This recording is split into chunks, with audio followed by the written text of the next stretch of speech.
students, imagine this. It's the day before your exam and it's getting late. The pressure is on, your books are scattered, and your savior, coffee, is by your side. But the real question is, does coffee really boost your focus or is it all in your head? Today, we're going to answer that using hypothesis testing.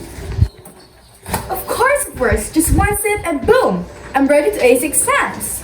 Hold on there, coffee addicts. We're not just taking your word for it. We're talking about statistics and probability. Let's explain how hypothesis testing will help us find the truth about coffee and focus. So what's hypothesis testing? Hypothesis testing is a way to decide if a claim is supported by evidence. Here's the process. We start with a null hypothesis, which is represented by H sub 0. Coffee doesn't improve focus. Then, we test the alternative hypothesis, which is represented by H sub 1 or H sub A. Coffee does improve focus. Next, we calculate the p-value, which tells us how likely our data is under the null hypothesis. Finally, if the p-value is less than the significance level of 0.05, we reject the null hypothesis and accept the alternative hypothesis. Think of it like solving mystery. Coffee is our prime suspect, and hypothesis is how we collect the evidence. Enough talk. Let's solve this mystery already. Not so fast. We need to design our experiment so that we can gather data. Let's dive into an example to see how hypothesis testing works. So here is our given problem. According to studies, the average productivity score for employees working in the morning without consuming coffee is 75, with a standard deviation of 8. So a coffee company claims that drinking coffee significantly increases morning productivity. So we surveyed 40 employees who drank coffee and found their average productivity score to be 79. Can we conclude at a 0.05 significance level that drinking coffee improves morning productivity? So this is the problem that was discussed by Divine. Now, we're gonna identify the values that we need for our Z formula. To be guided, I will provide this all throughout our discussion.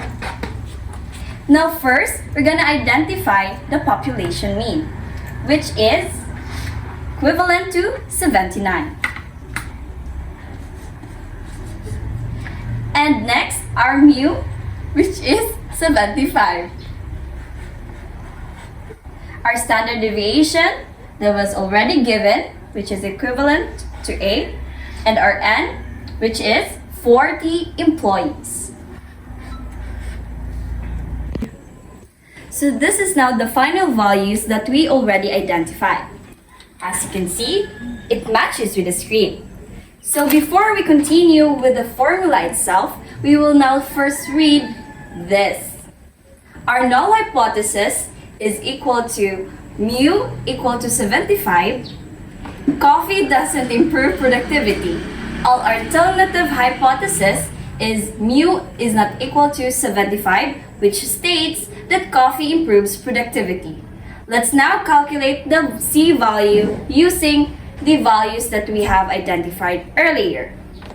So now, let's only substitute the values in the given formula.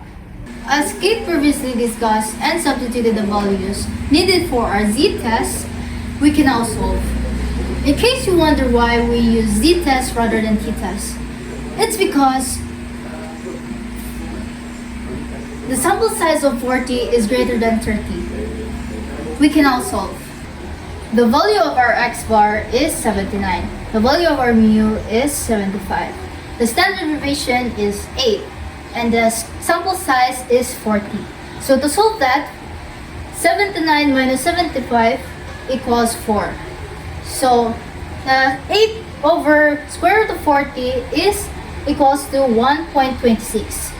Lastly, we'll divide the 4 over 1.26 and we will get the z value equals to 3.16. So the topic that we have discussed to Ma'am Gian, this is the step 4 and step 5.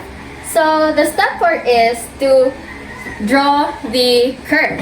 So the critical value that we're going to use is 0.05 significant, and the significance level is 1.96. The step 4 also is to calculate the givens. So since we got 3.16, that's the answer. So since z is equals to 3.16 and it is greater than 1.96, we have to reject the null hypothesis. In conclusion, coffee significantly improves productivity and focus. Yes! Statistics and probability proves that coffee boosts focus. Go. Now let's test this ourselves. We splitted our participants into 2 roles. Participant 1 will only drink coffee before studying. Coffee powers, activate! And participant 2 will only drink water before studying. Water is all I need. Watch and learn.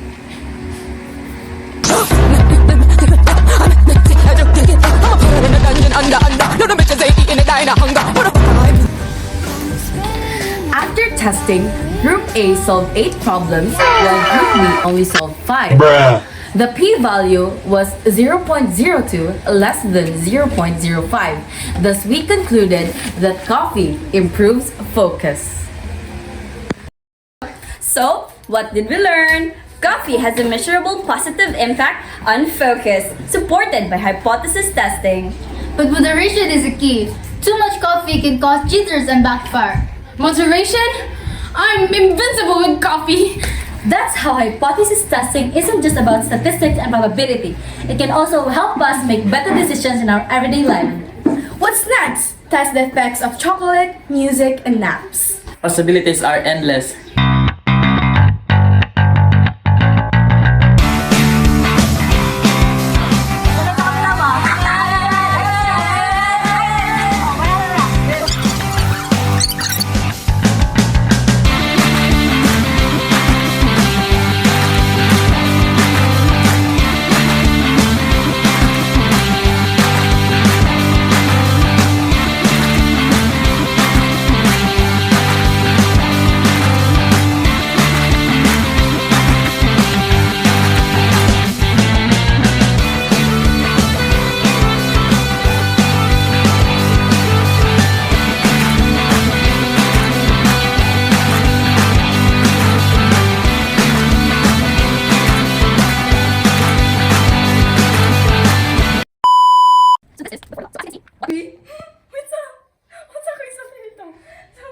So, what did we learn? Good! Let's test this ourselves. Ubus na galit ka. Focus, supported by hypothesis testing. What's next? Test the effects. Of course it works. Just one sip and boom. Of course it works. Just one sip and boom. I'm ready to ace the exams. Ace the exams. Ready to ace the exams. Hold on there, caffeine addict. We're not taking your... To ace the exams. Hold on there, caffeine addict. Enough talk. Let's solve this mystery already. Not so... Average productivity score for employees in the morning without consuming